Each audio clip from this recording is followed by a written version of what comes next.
For the first 10 years, 15 years of making content, we never wanted to recreate an idea that had already been done. We always wanted to make original content. Yeah, with content creation and movies and everything being so polished, I mean, I know a lot of people talk about bringing the old YouTube back. But you were part of the first wave of the whole thing, right? Oh, You were kind of a trendsetter of that whole thing as one of the bigger creatives.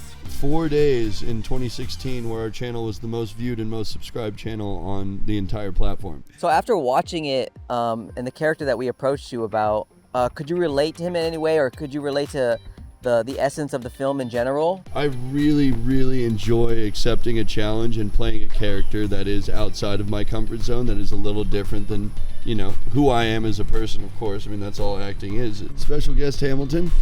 Are you rolling, Jake? I see a red light. He sees a red light. I think we're on. Welcome to Off Script. Off Script. Yeah, this Off is a podcast, huh? inspired by Off Rip. It's got the name in the pod. Mm-hmm. And it's unscripted. Exactly. Yep. Yeah, and it's just behind the scenes of, you know, filmmaking and movies and all that stuff. It's cool, man. I like the idea. Thank you for having me. Yeah, bro. And we're in a pretty special place right now. Yeah, we're in my childhood backyard, believe it or not.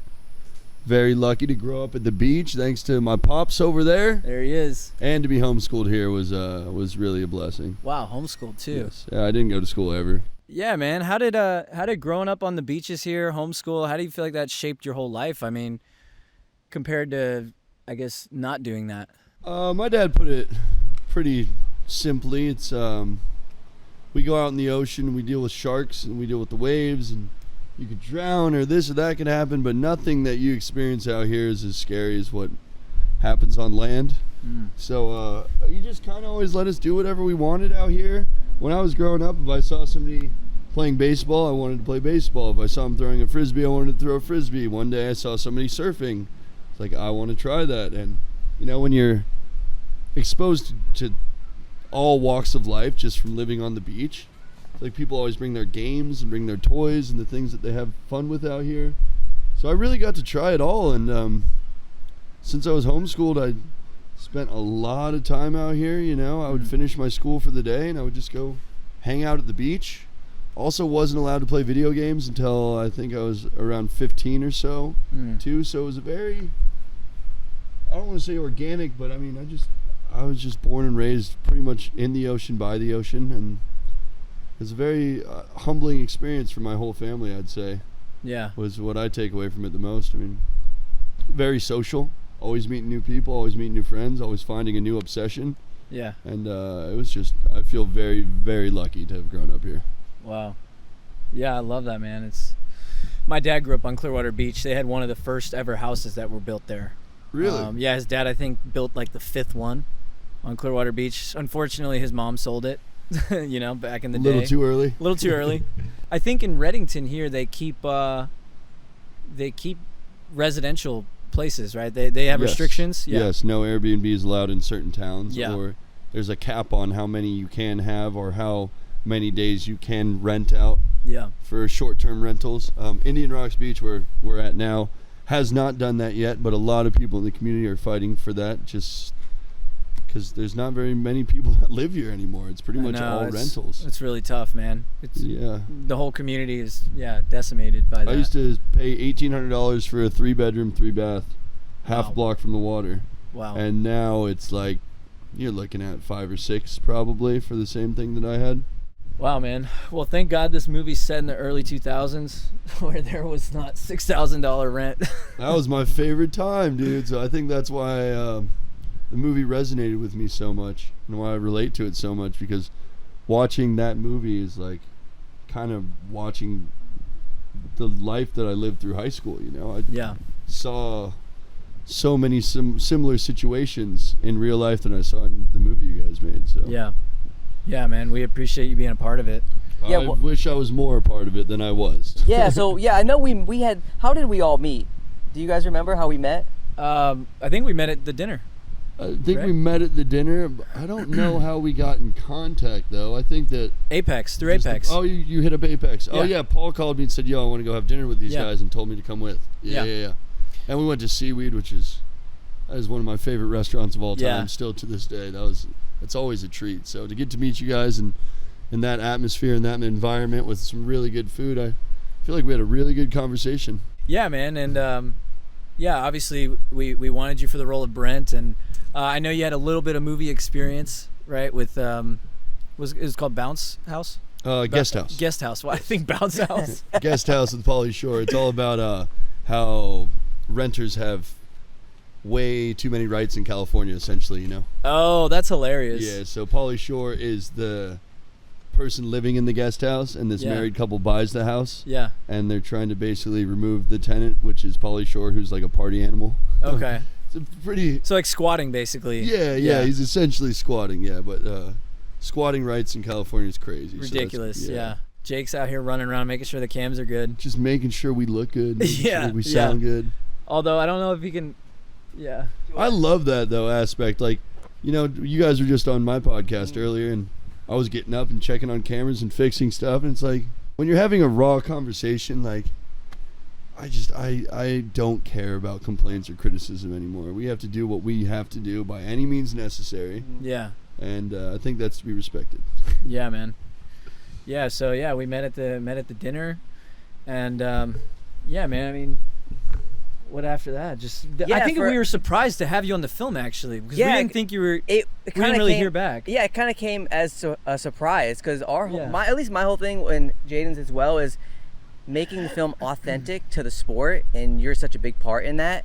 As far as your skin background in the community, especially around here, was super sick to have you. So, yeah, you just kind of like I think emailed us the night before and said, "Yo, I'm gonna be there." Yeah. So how did that? What was the? Yeah. How did you find out about it? And what turned it for you to then want to be a part of it? Well, I think like from the outside, you know, when people look at me and my YouTube channel, it's a little chaotic. It's kind of hard to read like what me and my friends do and like what our background is. But you know, given that I grew up in a drama and fine arts family, like with my mom being a drama teacher and all the plays and everything that I've done, I just always respect and appreciate a production. So Paul sent me the script, and I read. I don't think I read the whole thing, but I read like more than half the night before the dinner that we went to, and I just found it interesting. And Paul is one of the smartest people I've ever met in my entire life, but his social awareness is not his strong suit compared to just the mind that he has for creating and for building things. So Paul kind of called me to help read you guys to figure out if it's something, you know, just to be an advisor for him, because he knows that I make content and I've shot movies and blah blah blah, and he knows my drama and fine arts background. So I was just very interested, kind of just straight off the get-go. I'm like, wow, it's gonna be a skimboarding movie that's actually a scripted movie, which obviously had never been done before. I grew up absolutely loving Lords of Dogtown, and I think that you described it to him as something kind of similar to that in a way. And just after having the conversation with Paul, I had no reason not to at least come hear you guys out. And yeah, and then when you guys said that I could potentially audition for the role, I wish I would have, because after watching the movie, I felt a little bit of FOMO. I was like, dang, this is really cool, and it's just something that could have been a part of, like, you know, my resume. Essentially, we're all building resumes here day by day, and I was just happy to hear that somebody was doing something around here. Yeah. Last time somebody offered me to be in a movie that was in Pinellas County, I think it was an audition for what was that like riff-raff Beach the Spring Breakers. Spring Breakers. Yeah, like, Yeah, dude. That's one of the worst movies ever made. So it's You got like, offered to be in that? like there was like casting calls for it and Yeah. stuff, but like I'd read part of the script and I was just like, hell no, like Yeah. this is not gonna make our town look good. This Yeah. is not an attractive script. I mean, it holds a place somewhere for some. I don't know. So I don't know. I just, anything that's local, it's always interesting. And whenever you hear about people independently producing and directing a film, I feel like that's something to be respected. So Yeah, but you also, like, given your background, you know, you don't want to be a part of something that won't do it justice or that might misrepresent, you know. Yeah, I the really skim- didn't know what to expect, you know? Yeah, and that's Especially, fair. like, I looked at some of your guys' short films, and, like, I respected the craft of them, but, like, I just had no idea how this thing was going to turn out. I didn't know who you guys were casting. Like I said, I had a lot going on in my life, so there's all these, like, questions in the back of my head, like, is this going to be worth me dedicating this much time into? Because I'm the type of person that likes to really, like, give everything that I do 100%. So if I would have said yes, I would have immediately been taking away from a lot of the things that I was personally working on, and I just didn't think that I had the time to take away from the things that I was working on to be a part of what you guys were doing. And I do regret that, because, you know, I do wish I would have been a part of it. And Yeah. some of the things I was working on then ended up getting put on the back burner and hitting the cutting room floor anyways. So, but that's just life, you know. You just got to You do never everything know, man. you can every day. We might have a sequel. I'm here for it. Next movie you guys make, I will contribute however I can, you know. So after watching it, and the character that we approached you about, could you relate to him in any way, or could you relate to the essence of the film in general? Actually being shot around here, and you kind of like skimming, and I know you were a stunt double for one of the characters. Well, the thing is you know, there's a character on script, of course, and he has, like, quirks, and he has his personality, and you can write him to be the way that you envision him, but until you fill that role with an actual person, you know, that person obviously bleeds into the role a little bit. So while I think I didn't exactly relate to his role personally, I really, really enjoy accepting a challenge and playing a character that is outside of my comfort zone, that is a little different than, you know, who I am as a person, of course. I mean, that's all acting is. Yeah. But I really could have seen myself playing the role, but I wasn't as disappointed that I didn't when I saw how good of a job he did playing the role, because I thought he was one of the strongest roles in the movie by far. You know, sometimes there's, like, scenes and lines where you're like, you know, you're like, that could have been a little bit more genuine. I feel like he was really, really spot on the entire time. Yeah. But that goes for any movie that you watch, you know. Yeah. I'll go watch, like, I could literally watch any movie, and then some lines just aren't delivered well, and then some lines are very, very strong. And that's just the person delivering them, you know, and just embracing the emotion of the situation. And Yeah, and he was one of those guys, like when we talked about casting on the other pod, where he just was the role. I mean, he was from Boca Raton. He lives in Miami, you know, downtown Miami, I think, and he's just like such a Florida kind of beach rat kind of thing. He was a pro skater. It's perfect. So he's already a part of the scene in the community. Yep. Yeah, man, and he just totally understood the assignment. And the cool thing is he was performance background. He did comedy and what's it called, like Groundlings, and, you know, different. He did theater, you know, up in New York for like 6 years, and so he had a big background in comedy too. That's awesome. That's so cool. Yeah, he's one of my favorite roles in the film as well, 100%. Oh yeah, I wholeheartedly agree for sure. But yeah, I don't want you to feel like regretful, man, because like I mean, you know, but like I just mean in general, because like you contributed so much more than you even know. Yeah. You know, and whether it was your endorsement on the day of the big skimboarding competition, and half of those extras and skimboarders coming out because of you, you know, even just being willing to talk about the film, and the fact that you said you watched it 3 times, I'm like, man, that's just like, yeah, it means a lot, because we wanted to make sure, first and foremost, like, although this is not just strictly a skimboard movie, that it has a lot of other elements to it, that you guys were at least happy with it. And well, it had such a good charm to it too, and, you know, I mean, I was really happy to be as much of a part of it as I was. Like, you know, you guys name dropped me a couple of times in that, and like watching it with my girlfriend, she thought that was awesome and hilarious. And after finishing it for the first time, you know, not having any idea what to expect, like a Pinellas County skimboarding movie on paper, like somebody who grows up here, you're like, oh, yeah, okay. But when we finished it, my girlfriend was really impressed. I was really impressed. We're like, wow, like, but then once you like something that much, you know, you kind of wish you were more a part of it. Yeah. I can't believe the sunset that we're getting right now. I know, man. Holy. It's so beautiful, bro. It's about as good as it gets out here. Seriously. Yeah. What do you got, Jake? Yeah, how are these beaches? I mean, you've skimmed a lot of different places. What's it like skimming the beaches here where we actually filmed the movie, as opposed to maybe the East Coast or You mean in LA? Yeah. Or I know you've been all over. Growing up riding waves here, it makes you very hungry for more waves, because unless you live on a lake, you don't get less waves anywhere else in the world than right here. So it's very humbling. People always ask, like me and all the other pros that grew up around here, how the hell can you guys ride such big waves when you come from somewhere that there are none?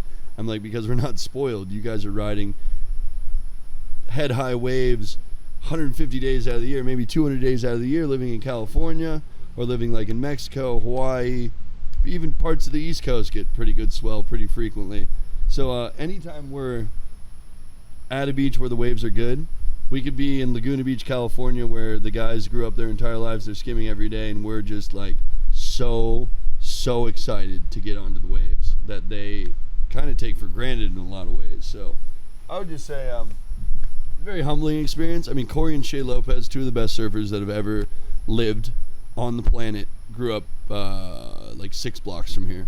And once I realized that level of talent was achievable growing up somewhere with basically no waves ever, it motivates you, and it makes you realize that even though you're from somewhere that you don't really get to practice on the best conditions in the world, you can still become one of the best surfers or skimboarders on the planet. And like Kelly Slater, East Coast, he's another Florida guy. He's the best surfer that's ever lived.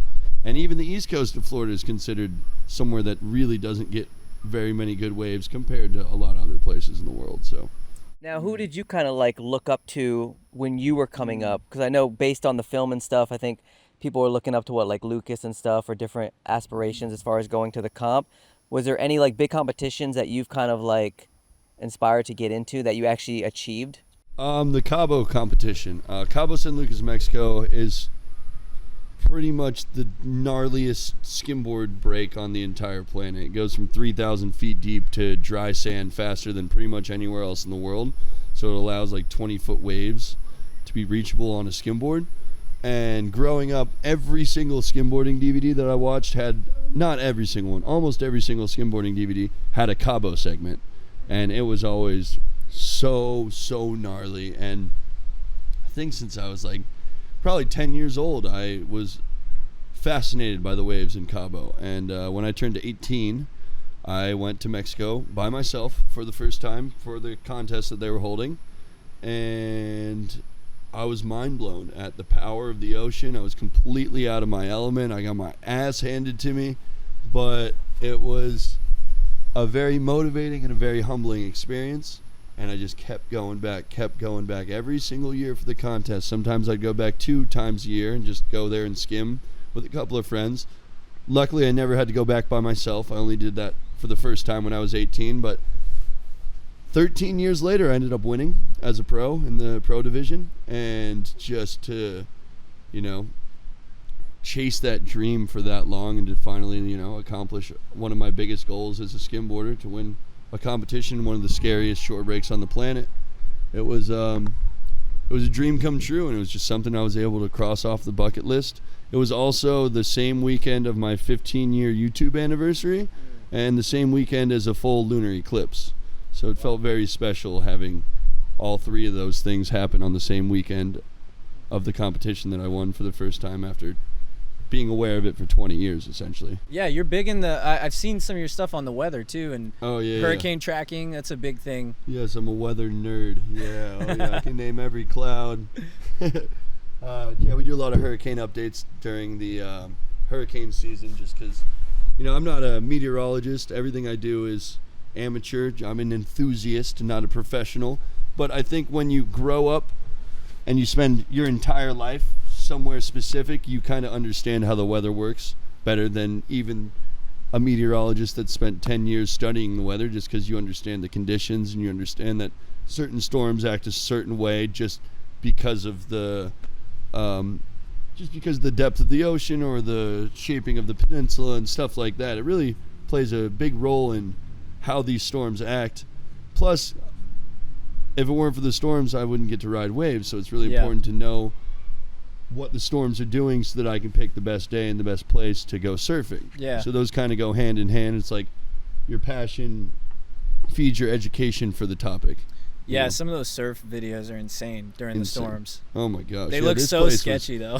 Dude, this place was annihilated. We would be neck deep in sand right now after the hurricane. It stacked up like this high in the Yeah, backyard. did you guys have to rebuild? And Oh yeah, there's 2 feet of sand in the living room. It was Wow. unbelievable. One of the craziest things I've ever seen, actually. Yeah, man. But you guys, I feel like were really impactful in the community when the hurricanes came through, and We definitely all came together. There was a lot of us. We didn't make content for a number of weeks, and just big crew of people. Tons of supplies were flowing in. I made friends that I never probably would have known without the storm. You know, like yeah, 65-year-old dudes and their wives that are just sitting in their driveway sad, and I'm driving by, hey, do you guys need any help? They're like, probably more than you can offer. I'm like, have you guys taken anything out of your house yet? They're like, no. I'm like, all right, I'll be here in an hour with 10 guys, and we'll rip everything out of your house, rip all your carpets out, and at least get it to a point where you can start drying the house out and not, yeah, just living in mold and mildew. So yeah. it was, and these are people that I know on a first name basis now. I see them around town all the time, give them a hug, and, without that tragedy, I wouldn't have probably made 50 people that I consider friends now, after Yeah. that. So there's beauty in tragedy, and Yeah. seeing the community come together and all the supplies and all the donations and all the people willing to lend a hand. It was pretty special. So that was a silver lining through that whole thing. And you Yeah. seem like you like to mentor kids and stuff. You teach them. Yes. What's that been like? I've been teaching skimboarding camp on Indian Rocks Beach for 16 years. I had 20 kids last week, 20 kids the week before. Every single time I think it's our last summer of doing skimboarding camp or skimboarding lessons, I'll just be like out to eat with my girlfriend or with my family, and 4 kids will run up and be like, hey coach, I learned a new trick last week. Oh, I can't wait for summer. I can't wait to skim. I'm like, all right, well, doing camp again this year. Yeah. I feel like I have hundreds of children essentially that I just run across from time to time, and they're just always so happy and they're so excited, and I just love working with kids so much. Some of the things they say are just completely mind-blowing. Just the wisdom that these 6-year-old kids can have without even realizing it sometimes. It's pretty cool to see. So Yeah, I it's feel true. very lucky to get to work with the kids that I do, and probably do it until I can't walk anymore or find somebody else to take after. Yeah, You got a lot of time until that. Yeah, because in the film, there's a mentor role in the film that's kind of Mhm. helping this character throughout his journey. Did you have somebody that mentored you throughout your journey? Mentored, bullied. Goes I hand in feel hand. like growing up, when I did, it was like act right or somebody will put you in your place type of thing. Yeah. More than like cushioning, nothing was sugar coated for me. If I was being a shithead, I would be told that I was being a shithead and that I needed to act right or act accordingly.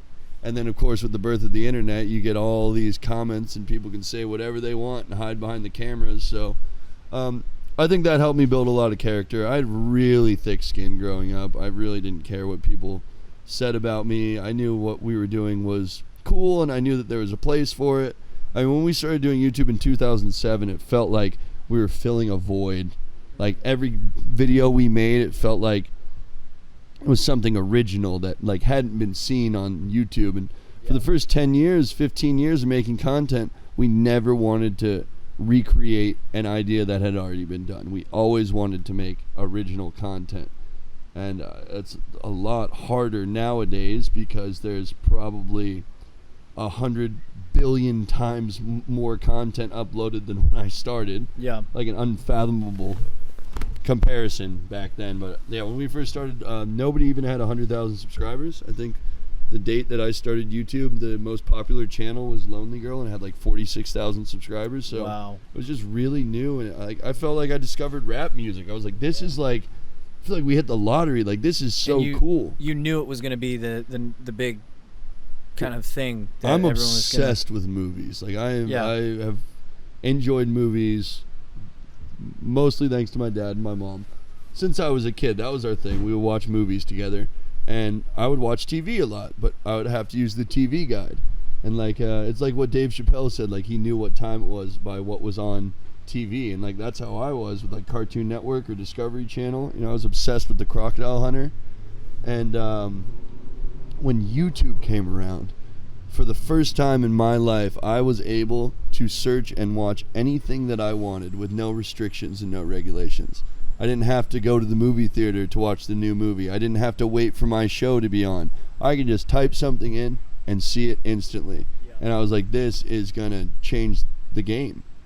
Finally, people can watch and post anything that they want at any time without it having to be spoon-fed to them by, you know, the industry and by like the mainstream media essentially. So it just felt so organic, and like it was just the inevitable future of content creation. Yeah, with content creation and movies and everything being so polished. I mean, I know a lot of people talk about bringing the old YouTube back. Yeah. You know, like do you yeah, I mean, with all the clip farming and all that stuff going on, do you see how does that work trying to break through with the organic stuff? Or I mean, is that possible? I mean, yeah, because you were part of the first wave of the whole thing, right? Oh, you were kind of a trendsetter of that whole thing as one of the bigger creators. We actually had 4 days in 2016 where our channel was the most viewed and most subscribed channel on the entire platform. Wow. And to do that nowadays is with the likes like Mr. Beast, it's like impossible. Yeah.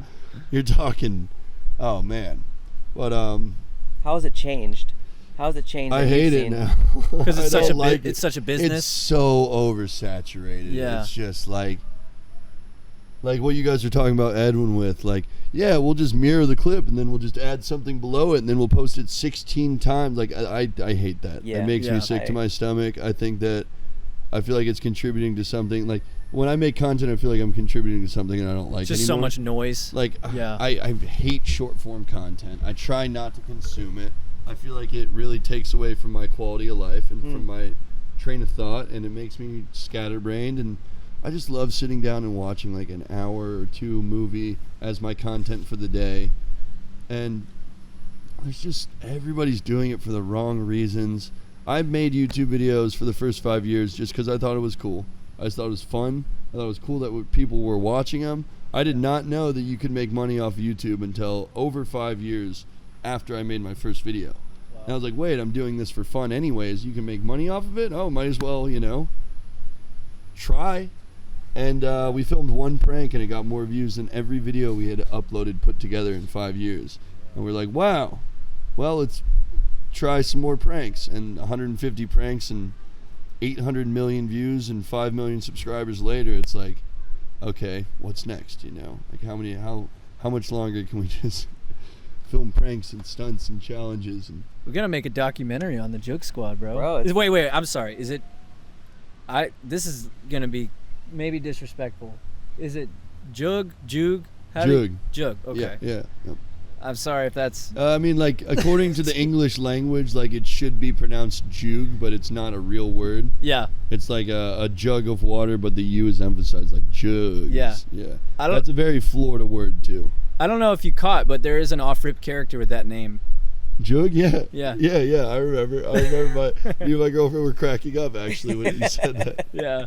I was like, hopefully we're saying it right. No, it's perfect. Yeah. So where are you trying to go now as far as you're entertaining and all that stuff? Do you have bigger plans? And I really have been enjoying stand-up comedy. I think I'd like to do a comedy tour and, you know, film a special, and with plans of filming a couple of specials, because I feel like, you know, being a writer, being somebody who has been writing my entire life, situational humor and like the people that I hang out with, if a room full of people are laughing, I can't not consider it to be a joke or something that I should write down.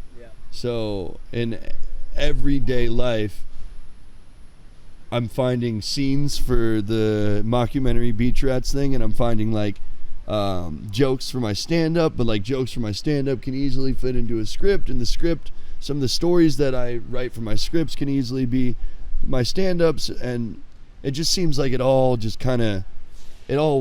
works together, and it seems like they're so cohesive, and just writing one thing can apply to the other, and I really enjoy it. I've always really, really enjoyed writing, and I write almost every single day without falter, even if it's just a punchline.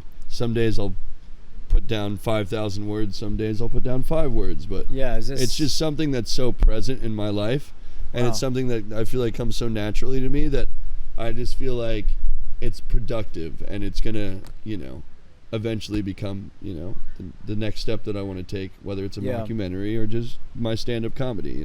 Is this a pen and pad kind of thing? You do it in the morning, or is it on the laptop? I type. Type? Yeah, Okay. I can type very fast. I cannot write that fast. Yeah, true. Yeah, true. Yeah, but no, it was pen and paper for years and years and years and years. Yeah. But eventually, it's so much more efficient to type. And now, I'll do a Voice? text to talk. Yeah, and I'll just talk to my phone and just tell a story or talk about something that happened, and boom, and I just go and proofread and spell check, and just a really awesome way to catalog ideas, I feel like. Yeah. Yeah, man. Well, I love everything that you appreciated about the film. What is something that you didn't see in this film that if we did a sequel, what could be embellished upon, done better? Actually, funny enough, the sequel idea I did have is in Mexico for that big comp. Yeah, that was in my mind. I had already, the idea for the sequel is that Jake is older and now competing, and Chris is kind of mentoring, and they actually meet a secondary, different kind of Pops kind of character along the way. And maybe something that you think we missed in it as far as maybe in the realism of it, or the movie is kind of heightened realism overall, but just what would you like to see that could be improved upon? Or I want to see your character get drug into a little bit more hooligan antics. Like, I want to see like some ding dong ditching. I want to see like some spray painting. I want to see some like, like, I always imagine this scene like we're all riding in a truck, and there's this guy riding down the beach with a pizza in his hand, and like somebody's like, watch this, leans out the window of the car and grabs the pizza from the guy on the bike, and they all speed down the road, like stuff like that. Just like, I want a higher high. I want more laughs and more positive, like some really funny beach rat shit. Yeah. Before the inevitable roller coaster ride that every movie takes you on. Yeah, that's so. Good. I feel like growing up on the beach was so much funny, wild, crazy shit happen. Yeah. So if I have one critique, maybe to like a scene or two to encapsulate. Just like, even if you don't like it, or your character doesn't like it, or he's not down for it, being forced into some situations that you could get in trouble, like egging the principal's house, or like TPing the house, like stuff like that was running rampant around here when I was growing up. Like, True. My house got TP'd. There was prank wars. TPing was a big thing. Yeah, so like maybe just something like that. I really don't have many critiques for the film. And I appreciate the serious tone that it took, but I think if you do plan on doing a sequel, you should definitely make a chunk of that just the funniest, happiest, most fun moments that I grew up witnessing. I agree. Yeah, watching it back, I think it could use that. Yeah, well, I mean, I don't think it could use it. I just think that if you plan on doing a sequel, that's something you could really embrace. That I think people would really, really relate to, and like, essentially be like, dude, you gotta check out this movie because they're doing the shit like we got caught doing that when we were kids, and like, some stuff like that. What's something that you've seen and like, damn, they kind of nailed that? Is there something in there that you've seen that's like, that was kind of spot on? As far as the culture and stuff. Your friend, what's his name? Why can't Brent? I thought he was great. I thought his character. And I think your relationship with the little brother, too, was very powerful as well, because I have 2 younger brothers, so I related to that a lot. And honestly, just, like, credit to you, just the B-roll was amazing, and just the cinematography was great, and the lighting, and the scenes, and just basically knowing where every single scene in the movie was shot at was... Yeah. I mean, that's, I'm biased because I grew up here, but I really, really like the camera work a lot. And I really like the relationships too, and I like that your character was more poised and more, like going through a lot in life, and you kind of mistreated people in the movie because of what you were going through, and it's hard for those people to know that that's the reason that you were being kind of unauthentic towards them. And I think it's very complex. There's a lot of different ways that you can look at that movie, and so many characters and so many situations that are relatable. So I really appreciated just how you guys encapsulated so many different aspects of just living life, especially growing up around here, you know. Yeah, I see these stickers you have everywhere. Yeah, we see. Yeah, that's true, man. You got your stamp on this So town. you stamp, and you I feel like you really understand marketing. Well, how did that come about? Banksy, the street artist. Exit through the gift shop. I saw it on Netflix, like when you would order Netflix and they'd send it to your house in a envelope. Yep. And you get the DVD. I saw Exit Through the Gift Shop, which was like a graffiti movie, and I was an E-Bombs World, Funny or Die, Funny Junk kid. So I was aware of this. Funny Junk. Yeah, the street art world. And I watched that movie, and I was like, this is amazing. And I found a website that I could order stickers off of. Wow. And since then, it's very close to a million stickers I've ordered and given away. Wow. In the last 18 years. Yeah, your sticker is on the scene that we have, the skim shop. I think they're in every country. They're definitely on every continent. I have given away, like I said, close to a million stickers in the last. And for just to brand yourself, just to get yourself out there, did you think about it in that sense? And even the name and the logo, just the whole vibe. I did it on Microsoft Paint, actually. Wow. And it's obviously come a long way since then. But there was this thing called Sinclair. It was this sticker that was going on all the crosswalk signs, and it was everywhere. And it was an anonymous thing. Nobody knew who it was or who was behind it. I eventually ended up meeting the guys. The guy that was behind it had kids, and girls were putting it on their boobs a lot, and taking pictures, and it was spreading around like wildfire. They had a website, and once he had kids, his wife's like, yeah, this isn't something that you should be doing. I don't want you to be a part of it. And they're like, hey, if you want this company and these stickers, we'll give it to you. I was like, oh, that's awesome, but I'm trying to brand myself with the Joog Squad. And I was like, what if I take your guys' sticker and I put dreads on it and I give them a bandana, blah blah blah. And they're like, yeah, if you want to rebrand it, you can. Wow. And I just gave it a shot on paint, and I loved it, and everyone else loved it, and it looked really good because it's a authentic, legitimate photo. But I put the hair on the logo and stuff, and it just kind of stuck. And then around 6 years after I made the logo, YouTube released a feature that allowed you to put an intro on every video you've ever made. So I could add my 3-second Joog Squad intro to every video that I've ever made, and moving forward I can just edit them in, because I started doing them. So I was like, oh my god, no way, I can brand the entire channel since 2007 with my logo. And I don't know how many billions of what do they call it, reactions, or that logo has gotten at this point. But wow, that was probably one of the best moves that we ever made with our YouTube channel, was creating that logo and branding the channel and giving away hundreds of thousands of stickers and going around on mopeds in the middle of the night, climbing up on signs and putting them on all the crosswalk signs. And outside Osceola High School, all the reflectors in the road, we would put it on every single reflector in the middle of the street, and they would stay for years and years, and it just kind of became a staple of the town that our stickers were everywhere, and we never got caught putting up stickers one time. It's great marketing. And that was because of Banksy and Exit Through the Gift Shop and watching all these street artists sneak all over the place. We would have people watching on street corners, and we would have code words, and we'd have air horns and whistles, and we were pretty deep in the street art game for a while. And I think that really helped us to have our channel blow up, because you would see our stickers so often,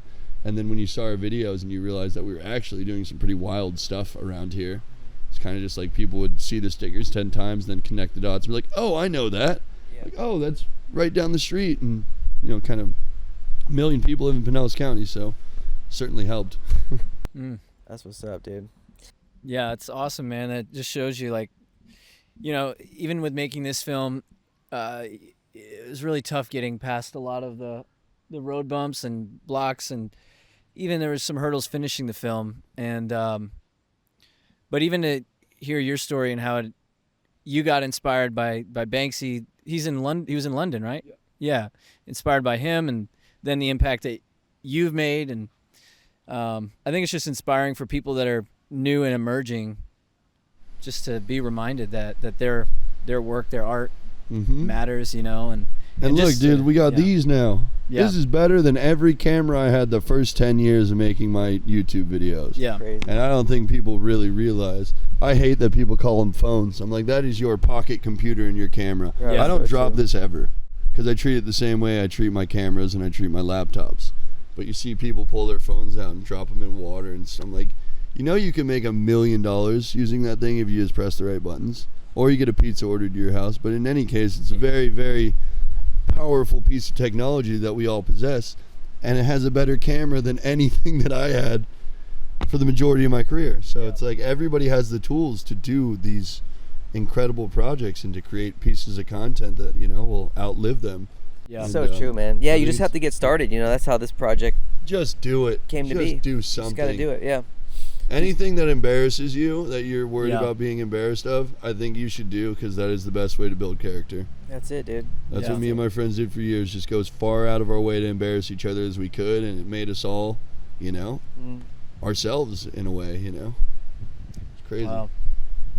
Yeah, I mean, I don't know how far you want to go with it, but I would love to get like a reaction of you watching maybe a little bit of the competition scene and getting your reaction a little bit on it, and kind of like, you know, how authentic the tricks are, or any funny moments or things like that, if you're down for that. Well, I Yeah. live stream on Twitch a lot. If you guys want to pick a time, like watch from 14 minutes to, you know, and then I can pull it up on stream and do a live reaction Yeah, in chat. maybe we'll And, do like, it that'd there. be a We were good thinking about little- doing it right now, but maybe that would be better, you think? I think that'd be good, so. because then I can have Yeah. the chat reaction too, and people can be typing That would be and sick. saying Yeah, we stuff. would appreciate that. 'Cause I've been streaming a lot. It's kind of more low key, you know. It's not something I promote, but I've been enjoying it, and I feel like it helps my stand-up comedy, just having banter with people in the chat. So Yeah. I think that'd be a really good way to do that, though. Yeah, that'd be good, and it'll showcase a little bit of the film and your reaction and you in it, and, you know, hopefully your audience can relate Just to give it. me and some stuff. timestamps, and then I won't give away. That's it. Yeah. Yeah, let's do that. That'd be Definitely. great. Cool. Yeah, Heck well, it's yeah. funny because there were a couple tricks. You have a big trick in there Yeah. that you were doing. My first trick that's featured in the movie, I do a back 180 late shove it, and that's, I think, within the first like 10, 15 Yeah. minutes of the movie. Yeah.